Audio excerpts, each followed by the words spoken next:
Celui qui a fait le fajr, qui est difficile aux Oui, hypocrites, totalement. et Allah seul sait ce qui se lève pour le fajr, surtout en Europe, quand c'est l'été, à 4 heures du matin, etc., en tout cas avant le lever du soleil. Le asr, c'est surtout pour les business, Oui, pour les totalement. businessmen, Totalement. des gens qui courent derrière avant que le soleil ne se couche.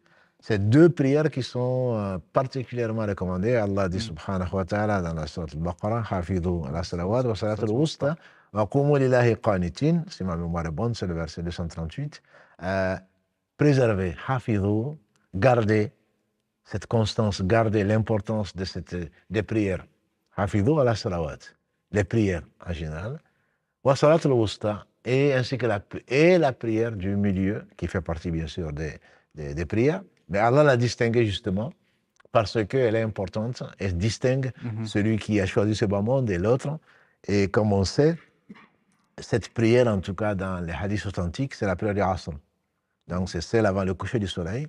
Et le prophète alayhi salatu salam nous a dit que celui qui néglige la prière de Asr, celui qui n'a pas d'excuse, comme le sommeil ou l'oubli, celui qui néglige la prière du Asr et il ne la fait pas dans son temps, c'est comme s'il avait perdu et ses biens et sa famille. Et bien sûr, on n'arrive pas à l'imaginer, c'est comme si on amenait sa famille et tous ses biens à l'aéroport et qu'on retourne, on écoute France Info, on apprend que l'avion s'est écrasé et qu'il n'y a pas de survivants, qu'Allah nous en préserve.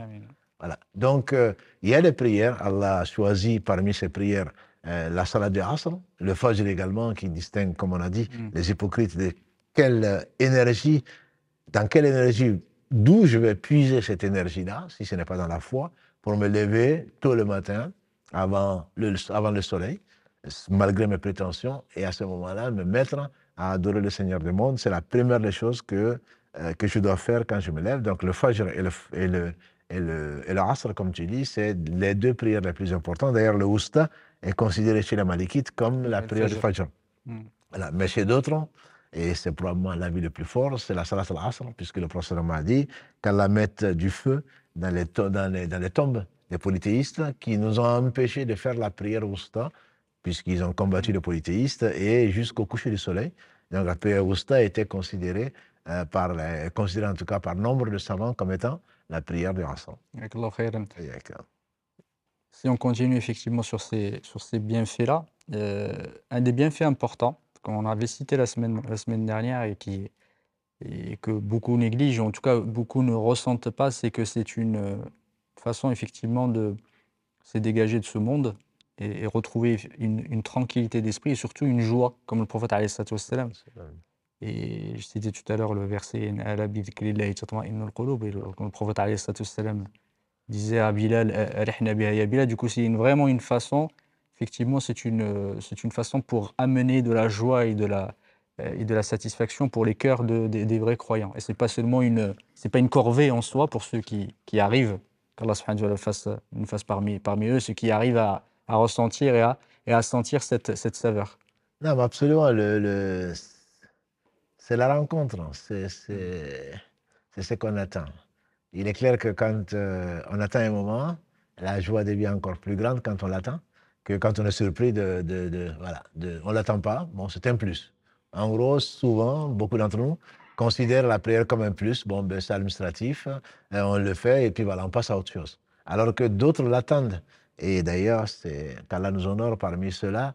La troisième catégorie que cite le prophète parmi les 7 qui seront sous l'ombre du trône, c'est celui dont le cœur est accroché aux mosquées. Bien sûr, le mosquée, ce n'est pas pour aller surfer sur Internet ni sur le portable, c'est accroché aux mosquées. C'est vraiment, il a d'une prière, après une prière, il attend une autre prière. Parce qu'on attend, et tout le temps qu'on attend la prière, donc on est en prière. Et Ibn Qayyim, quand il fasse miséricorde, il disait, la prière est pour le croyant, en tout cas l'élu, comme le retour du fuyard vers donc son maître. C'est-à-dire qu'Allah nous a permis, la corde est longue, on ne le sent pas, on a fui, on s'est intéressé à autre chose que ce pourquoi on a été créé. Si on ne considère pas, bien sûr, que tout ce que l'on fait dans la vie est une adoration. Comme on a été créé pour adorer Allah, et on a oublié Allah souvent, ne soyez pas comme ceux qui ont oublié Allah. Allah fait qu'ils se sont oubliés eux-mêmes. On explique ça Au fait, ils sont oubliés eux-mêmes, ils ont oublié leurs propres intérêts. Ce n'est pas eux-mêmes qu'ils ont oublié, mais ils ont oublié ce qui pourrait leur apporter.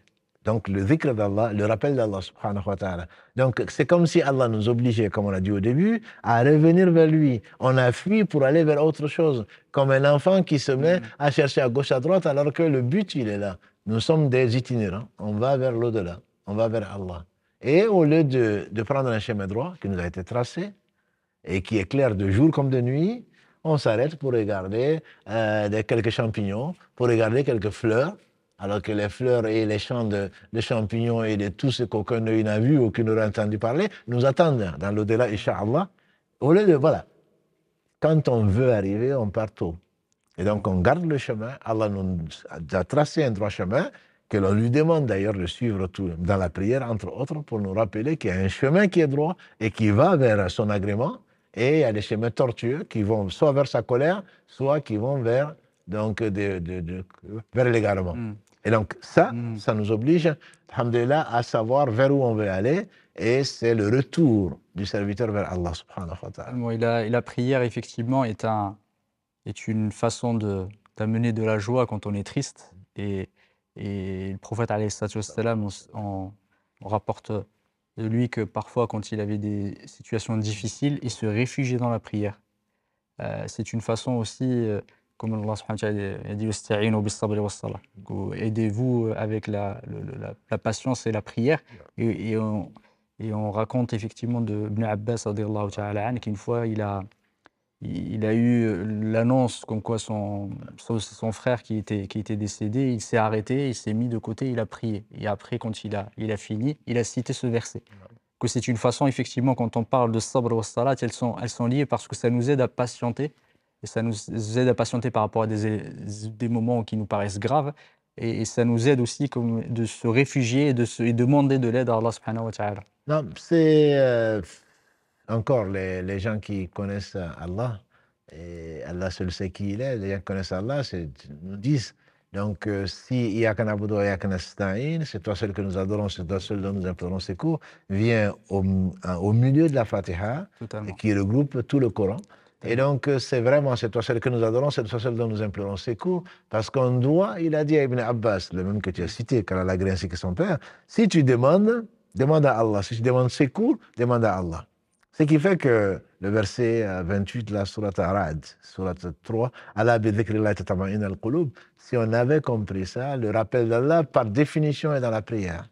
Et partout, mais surtout dans la prière. Ce qui fait que le cœur, qui doit être protégé, quand le cœur est protégé, tous les membres sont protégés. Ça, on relativise. Et on sait que tout ce qui est contingent, tout ce qui est arrivé va disparaître.